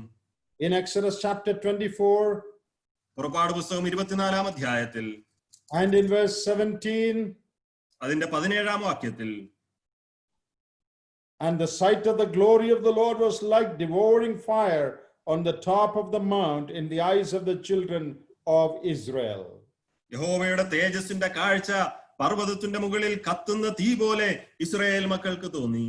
They saw the glory of God with their own eyes. യഹോവയുടെ തേജസ് അവർ സ്വന്തം കണ്ണാലെ അവർ കണ്ടു. In Leviticus 9:23, ലേവ്യ പുസ്തകം 9-ാം അധ്യായത്തിന്റെ 23-ാം വാക്യത്തിൽ, there also we see them beholding the glory of God. അവിടെയും അവർ യഹോവയുടെ തേജസ് കാണുന്നതായിട്ട് നമുക്ക് കാണുവാൻ സാധിക്കുന്നുണ്ട്. And we read, the glory of the Lord appeared unto all the people. അപ്പോൾ യഹോവയുടെ തേജസ് സകല ജനത്തിനും പ്രത്യക്ഷമായി എന്ന് നാം വായിക്കുന്നു. Look back at their past life. അവരുടെ പൂർവ്വകാലത്തിലേക്കൊന്ന് തിരിഞ്ഞു നോക്കുക. Miracles and signs. അത്ഭുതങ്ങളും അടയാളങ്ങളും, God's stretched out arm, യഹോവയുടെ നീട്ടിയ ഭുജവും, God's glory revealed, and they saw it with their own eyes. യഹോവയുടെ തേജസ് വെളിപ്പെട്ടു, അതവർ തങ്ങളുടെ സ്വന്തം കണ്ണാൽ കണ്ടു. But now they forgot all that. എന്നാൽ ഇപ്പോൾ ഇതാ അവരെല്ലാം മറന്നു കളഞ്ഞു. That is called ingratitude. അതാണ് നന്ദിയില്ലായ്മ എന്ന് പറയുന്നത്. Forgetting your blessings.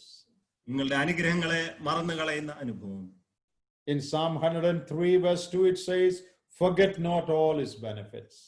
103-ാം സങ്കീർത്തനത്തിൽ 3-ാം വാക്യത്തിൽ അവന്റെ നന്മകളൊന്നും തന്നെ നാം മറന്നു കളയരുത്. Bless the Lord, O my soul, and forget not all his benefits. N മനമേ യഹോവയെ വാഴ്ത്തുക, അവന്റെ ഉപകാരങ്ങളൊന്നും മറക്കരുത്.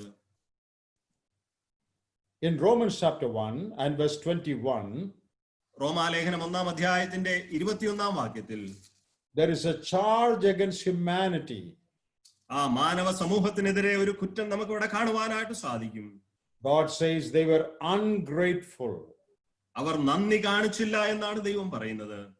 Ungratefulness is a great sin. നന്ദിയില്ലായ്മ എന്നുള്ളത് വളരെ വലിയൊരു പാപമാണ്. In 1 Thessalonians 5:18 we read, give thanks in everything. നാം 1 തെസ്സലോനിയർ വായിക്കുന്നത് എല്ലാറ്റിനും നിങ്ങൾ സ്തോത്രം ചെയ്യേണ്ടത് ആവശ്യമാണ്. Chapter 5 verse 18. അതിന്റെ 5-ാം അധ്യായത്തിന്റെ 18-ാമത്തെ വാക്യം, give thanks in everything. This is the will of God in Christ Jesus concerning you. എല്ലാറ്റിനും സ്തോത്രം ചെയ്യുവിൻ, ഇതല്ലോ നിങ്ങളെ കുറിച്ച് ക്രിസ്തുയേശുവിൽ ദൈവ ഇഷ്ടം. Colossians 1:12 says the same thing.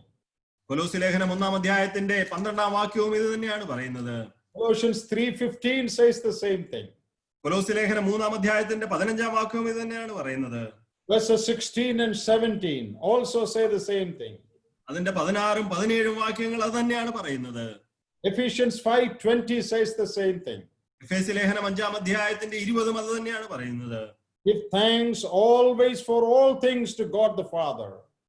ദൈവവും പിതാവുമായവൻ എല്ലായ്പ്പോഴും എല്ലാറ്റിനും വേണ്ടിയും സ്തോത്രം ചെയ്യുവിൻ. God expects us to remember his past blessings and be grateful to him. നമ്മുടെ ജീവിതത്തിൽ അവൻ പൂർവ്വകാലത്തിൽ ചെയ്ത നന്മകൾ നാം ഓർത്തിരിക്കണമെന്നും അവൻ എല്ലായ്പ്പോഴും നാം നന്ദി കരേറ്റുന്നവരായിരിക്കണമെന്നും ദൈവം ആഗ്രഹിക്കുന്നു. Ingratitude is a terrible sin against God. നന്ദിയില്ലായ്മ എന്നുള്ളത് ദൈവത്തിനെതിരെ ഗുരുതരമായ ഒരു പാപമാണ്. how easily these Israelites forgot the wonderful things God did for them all these days. ഈ ദിവസങ്ങളിലൊക്കെയും തങ്ങളുടെ ജീവിതത്തിൽ ദൈവം ചെയ്ത ശ്രേഷ്ഠകരമായ കാര്യങ്ങളെ എത്ര വേഗമാണ് ഈ ഇസ്രായേൽ മക്കൾ മറന്നു കളഞ്ഞത്. And finally, I would like to show you one more sin they committed. അവസാനമായിട്ട് അവർ ചെയ്ത ഒരു പാപം കൂടി നിങ്ങളോട് കാണിക്കുവാനായിട്ട് ഞാൻ ആഗ്രഹിക്കുകയാണ്. They focused on their inadequacy rather than the adequacy or ability of God. അവർ തങ്ങളുടെ കഴിവില്ലായ്മയാണ് കൂടുതലായിട്ട് അവർ നോക്കിക്കണ്ടത്, ദൈവത്തിന് സകലവും കഴിയുമെന്നുള്ള യാഥാർത്ഥ്യം മറന്നു കളഞ്ഞിട്ട്. In Numbers 13:31, 13-ാം അധ്യായം, സംഖ്യാപുസ്തകം 13-ാം അധ്യായത്തിന്റെ 31-ാം വാക്യത്തിൽ, we are not able to go up against these people. ആ ജനത്തിന്റെ നേരെ ചെല്ലുവാൻ നമുക്ക് കഴിയുകയില്ല. Verse 33, they say, we are like grasshoppers in front of them. 33-ാം വാക്യം പറയുന്നു, ഞങ്ങൾക്ക് തന്നെ ഞങ്ങൾ വെട്ടുക്കിളികളെ പോലെ തോന്നി. In any case, they were not going to go in their own strength. എങ്ങനെയായിരുന്നാലും അവർ അവരുടെ ശക്തിയിലല്ല അവിടേക്ക് പോകുവാനായിട്ട് പോകുന്നത്. But here they are focusing on their inadequacy, their insufficiency, their inability. ഇവിടെ ഇതാ അവർ നോക്കിക്കാണുന്നത്, അവർ കൂടുതൽ ജാഗ്രത പുലർത്തുന്നത് അവരുടേതായ കഴിവില്ലായ്മയിലേക്കാണ്. They looked into themselves. അവർ തങ്ങളിലേക്ക് തന്നെ നോക്കുവാനിടയായിട്ട് തീർന്നു. No ability. യാതൊരു കഴിവുമില്ല. They did not focus on the adequacy of God. ആ ദൈവത്തിന്റെ ആ കഴിവിൽ, ആ ദൈവത്തിന്റെ സകലതും മതിയായവനായ ദൈവത്തിന്റെ ആ കഴിവിൽ നോക്കുവാൻ അവർക്ക് സാധിച്ചില്ല. Yesterday we talked about Abraham and Sarah. നാം കഴിഞ്ഞ ദിവസം അബ്രഹാമിനെയും സാറയും കുറിച്ച് സംസാരിക്കുകയുണ്ടായി. Romans 4:19 says they did not look at the impotency of their body. അവർ റോമാലേഖനം 4:18 നാം വായിക്കുന്നത് അവർ അവരുടെ നിർജീവ അവസ്ഥയിൽ അവർ നോക്കിയില്ല എന്നുള്ളതാണ്. They did not look at their inadequacy, they trusted in the adequacy of God. അവർ തങ്ങളുടെ കഴിവില്ലായ്മയിലല്ല അവർ നോക്കിയത്, മറിച്ച് ദൈവത്തിന്റെ ശക്തിയിലാണ് അവർ വിശ്വസിച്ചത്. In 2 Corinthians chapter 3, 2 കൊരിന്ത്യർ 3-ാം അധ്യായത്തിൽ in verses 5 and 6, Paul talks about the ministry given to him. അതിന്റെ 5-6 വാക്യങ്ങളിൽ പൗലോസ് തങ്ങൾക്ക് ലഭിച്ച ശുശ്രൂഷയെ കുറിച്ചാണ് പറയുന്നത്. And he says, it is not that we are sufficient in ourselves, our sufficiency is of God, who hath made us able. അവിടെ പൗലോസ് പറയുന്നത്, ഞങ്ങളിൽ നിന്ന് തന്നെ വരുമ്പോൾ സ്വയമായി വല്ലതും സങ്കല്പിക്കുവാൻ ഞങ്ങൾ പ്രാപ്തരെന്നല്ല, ഞങ്ങളുടെ പ്രാപ്തി ദൈവത്തിന്റെ ദാനമത്രേ. He makes us able. അവൻ ഞങ്ങളെ പ്രാപ്തരാക്കുന്നു. That is the secret of our victory. നമ്മുടെ വിജയത്തിന്റെ രഹസ്യം അതാണ്. If we look at ourselves, നാം നമ്മളിലേക്ക് തന്നെ നോക്കിയാൽ no strength. യാതൊരു ബലവുമില്ല. But if we look to the Lord, എന്നാൽ നാം ദൈവത്തിങ്കിലേക്ക് നോക്കിയാൽ he is able. അവൻ ശക്തനാണ്. In 2 Corinthians 12 verse 9, 2 കൊരിന്ത്യർ 12-ാം അധ്യായത്തിന്റെ 9-ാം വാക്യം, Paul had a problem, a thorn in the flesh. പൗലോസിന് തന്റെ ജഡത്തിൽ ഒരു ശൂലമുണ്ടായിരുന്നു. But the Lord said, my grace is sufficient for thee. എന്നാൽ കർത്താവ് അവനോട് പറയുന്നത്, എന്റെ കൃപ നിനക്ക് മതി. Philippians 4:13 says, I can do all things through Christ which strengtheneth me. Philip ലേഖനം 4-ാം അധ്യായത്തിന്റെ 13-ാം വാക്യത്തിൽ പൗലോസ് പറയുന്നത്, എന്നെ ശക്തനാക്കുന്നവൻ മുഖാന്തരം ഞാൻ സകലത്തിലും മതിയാകുന്നു. All things are possible with God. എല്ലാം ദൈവത്താൽ സാധ്യമാണ്. Matthew 19:26. മത്തായിയുടെ സുവിശേഷം 19-ാം അധ്യായത്തിന്റെ 26-ാമത്തെ വാക്യം. Luke 1:37. ലൂക്കോസിന്റെ സുവിശേഷം 1-ാം അധ്യായത്തിന്റെ 37-ാമത്തെ വാക്യം. All things are possible with God. ദൈവത്താൽ സകലതും സാധ്യമാണ്. You remember in Exodus 4 when God commissioned and sent Moses to Egypt. യഹോവ മോശയെ ആ മിസ്രൈമിലേക്ക് അയക്കുന്ന ആ വേള പുറപ്പാട് പുസ്തകം 4-ാം അധ്യായത്തിൽ നമുക്ക് കാണുവാൻ സാധിക്കുന്നുണ്ട്. What did Moses say? മോശ എന്താണ് പറഞ്ഞത്? I am not eloquent. ഞാൻ വാക്ചാതുര്യമില്ലാത്തവനാണ്. I am not able. ഞാൻ കഴിവില്ലാത്തവനാണ്. I am not. I am not. I am not. എനിക്ക് അങ്ങനെയില്ല, എനിക്ക് ആ കഴിവില്ല, ഇല്ല എന്ന് പറയുന്ന ഒരു മോശെ. But God said, I am that I am is sending you. എന്നാൽ ദൈവം അവനോട് പറയുകയാണ്, ഞാനാകുന്നവൻ ഞാനാകുന്നു, ആ ദൈവമാണ് നിന്നെ അയക്കുന്നത്. Moses said, I am not, but God said, I am. മോശ പറഞ്ഞു ഞാൻ അല്ല എന്ന് പറഞ്ഞപ്പോൾ ദൈവം അവനോട് പറയുന്നു ഞാനാകുന്നു എന്ന്. We are not, but God is able. പ്രിയമുള്ളവരെ, നാം അല്ല, എന്നാൽ നമ്മുടെ ദൈവമാണ് ശക്തൻ. Plan beyond what you can do in your own strength so that all the glory will go to God. നിങ്ങളുടെ ശക്തിക്ക് മീതെ നിങ്ങൾക്ക് ചെയ്യുവാൻ കഴിയാത്ത കാര്യങ്ങൾ നിങ്ങൾ പദ്ധതിയിടുക. അങ്ങനെ വരുമ്പോൾ എല്ലാ മഹത്വവും ദൈവത്തിന് ലഭിക്കുവാൻ തക്കവണ്ണം ഇടയായിട്ട് തീരും. Let me just say one more thing to close. അവസാനിപ്പിക്കുവാനായിട്ട് ഒരു കാര്യം കൂടി മാത്രം ഞാൻ പറഞ്ഞുകൊള്ളട്ടെ.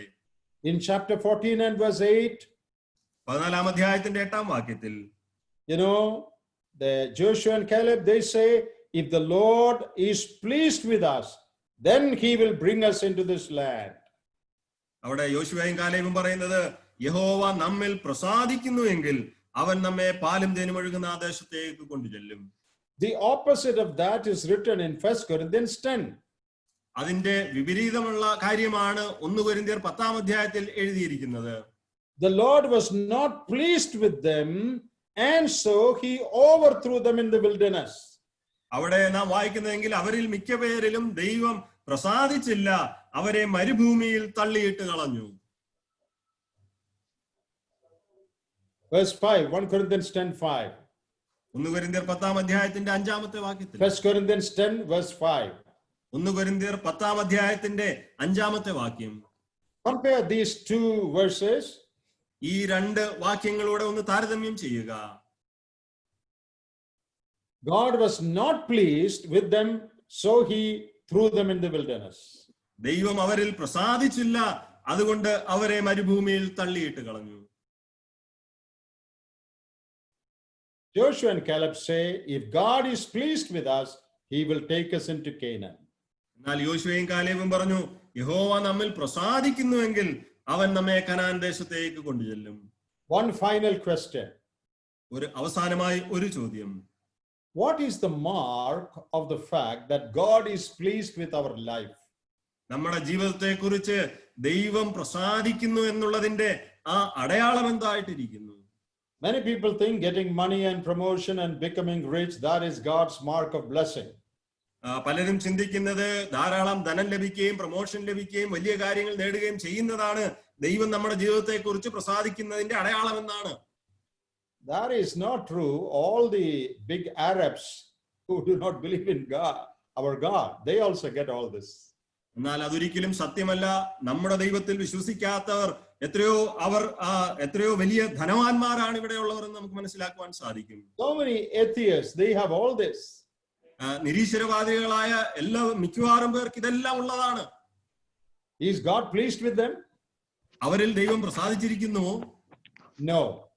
ഒരിക്കലുമല്ല. This passage teaches us, ഈ ഭാഗം നമ്മെ പഠിപ്പിക്കുന്നത്, being able to enter into the experience of Canaan, that shows that God is pleased with your life. ആ കനാൻ ദേശത്തിന്റെ അനുഭവത്തിലേക്ക് പ്രവേശിക്കുവാൻ കഴിഞ്ഞു എന്നുള്ളതാണ് ദൈവം നിങ്ങളിൽ പ്രസാദിച്ചിരിക്കുന്നു എന്നുള്ളതിന്റെ അടയാളം. That proves God is pleased with you. അതാണ് ദൈവം നിങ്ങളിൽ പ്രസാദിച്ചിരിക്കുന്നു എന്നതിന്റെ തെളിവ്. Not you're getting money or promotion or any such thing. Unbelievers also get those things. നിങ്ങൾക്ക് ധനം കിട്ടുന്നതോ പ്രൊമോഷൻ കിട്ടുന്നതോ അങ്ങനെ ഒന്നുമല്ല. അവിശ്വാസികൾക്കും ഈ കാര്യങ്ങളൊക്കെയും ലഭിക്കുന്നുണ്ട്. But if you are able to live a life in Canaan, enjoying God's real blessings, that shows that God is pleased with your life. എന്നാൽ നിങ്ങൾക്ക് Canaan ദേശത്ത് ഒരു ജീവിതം നയിക്കുവാൻ സാധിക്കുന്നെങ്കിൽ, ആ യഥാർത്ഥമായ അനുഗ്രഹങ്ങൾ ആസ്വദിക്കുവാൻ കഴിയുന്നുണ്ടെങ്കിൽ, അതാണ് നിങ്ങളിൽ യഹോവ പ്രസാദിച്ചിരിക്കുന്നു എന്നുള്ളതിന്റെ തെളിവ്. In Canaan there is victory over enemies. കനാനിൽ ആ ശത്രുവിന്റെ മേൽ വിജയമുണ്ട്. When you get more and more victory over sin, നിങ്ങൾ പാപത്തിന്റെ മേൽ കൂടുതലായി നിങ്ങൾ വിജയം നേടുമ്പോൾ, that is a mark that God is pleased with your life. നിങ്ങളുടെ ജീവിതത്തിൽ യഹോവ പ്രസാദിച്ചിരിക്കുന്നു എന്നുള്ളതിന്റെ ഒരു അടയാളമായിട്ട് അതിരിക്കുന്നു. When God shows you your own sinfulness, evil in your heart, your unChristlikeness more and more, that shows that God is pleased with your life. ദൈവം നിങ്ങളുടെ ജീവിതത്തിലെ പാവങ്ങളെ നിങ്ങളെ കാണിക്കുമ്പോൾ, നിങ്ങളുടെ ജീവിതത്തിലെ കുറവുകളെ നിങ്ങളെ കാണിക്കുമ്പോൾ, ക്രിസ്തുവിന്റെ സ്വഭാവത്തോട് ചേരാത്ത കാര്യങ്ങൾ ദൈവം നമ്മെ ചൂണ്ടിക്കാണിക്കുമ്പോൾ, അപ്പോൾ നമുക്ക് ഗ്രഹിക്കാം ദൈവം നമ്മിൽ പ്രസാദിച്ചിരിക്കുന്നു എന്ന്. As days go by, ആ ദിവസങ്ങൾ കഴിഞ്ഞു പോകുമ്പോൾ, become more and more conscious of your sin, നിങ്ങളുടെ പാപത്തെക്കുറിച്ച് കൂടുതലായി ബോധവാന്മാരാകുക, so that you can repent and turn to God, നിങ്ങൾക്ക് മാനസാന്തരപ്പെട്ട് ദൈവത്തിങ്കിലേക്ക് തിരിയുവാനായിട്ട് ഇടയായി തീരും. and enjoy the victory God has promised in the land of Canaan. ആ കനാൻ ദേശത്ത് ദൈവം നിങ്ങൾക്ക് വാഗ്ദത്തം ചെയ്തിരിക്കുന്ന ആ വിജയം നിങ്ങൾക്ക് ആസ്വദിക്കുവാനായിട്ട് സാധിക്കും. That is a mark of the fact that God is pleased with your life. ദൈവം നിങ്ങളുടെ ജീവിതങ്ങളിൽ പ്രസാദിച്ചിരിക്കുന്നു എന്നുള്ളതിന്റെ ഒരു അടയാളമായിട്ടാണ് അതിരിക്കുന്നത്. Life in Canaan is not a special life for super spiritual people. That is the normal Christian life God wants every child of God, every Israelite to enjoy. ആത്മീയരായ മനുഷ്യർക്ക് ലഭിച്ചിരിക്കുന്ന പ്രത്യേകമായ ഒരു പദവിയല്ല Canaan ദേശത്തിലെ ജീവിതം എന്നുള്ളത്. എല്ലാ ക്രിസ്തീയ വിശ്വാസികൾക്കും ദൈവം വാഗ്ദത്തം ചെയ്തിരിക്കുന്ന ജീവിതമാണ് കനാൻ ദേശത്തെ ജീവിതം. May God continue to speak to us through these lessons we have learned. നാം പഠിച്ച ഈ പാഠങ്ങളിൽ കൂടി കർത്താവ് നമ്മോട് സംസാരിച്ചു കൊണ്ടിരിക്കട്ടെ. May God's name be glorified. ദൈവനാമം മഹത്വപ്പെടുമാറാകട്ടെ. ദൈവനാമത്തിന് ഒരു പ്രാവശ്യം കൂടി മഹത്വം കരറ്റുകയാണ്. നാം ഈ പഠന പരമ്പരയുടെ അവസാന ഭാഗത്തേക്ക് ഒന്ന് കടന്നു വരുവാൻ ദൈവം അത്ഭുതകരമായി സഹായിച്ചു. മറ്റ് സാങ്കേതികമായ തടസ്സങ്ങളൊന്നും കൂടാതെ തന്നെ ദൈവജനം കേൾക്കുവാൻ ദൈവം വളരെ അനുഗ്രഹീതമായ ഒരു സാവകാശം നമുക്ക് നൽകി എന്നുള്ളതിനായിട്ട് ദൈവത്തെ സ്തുതിക്കുകയാണ്.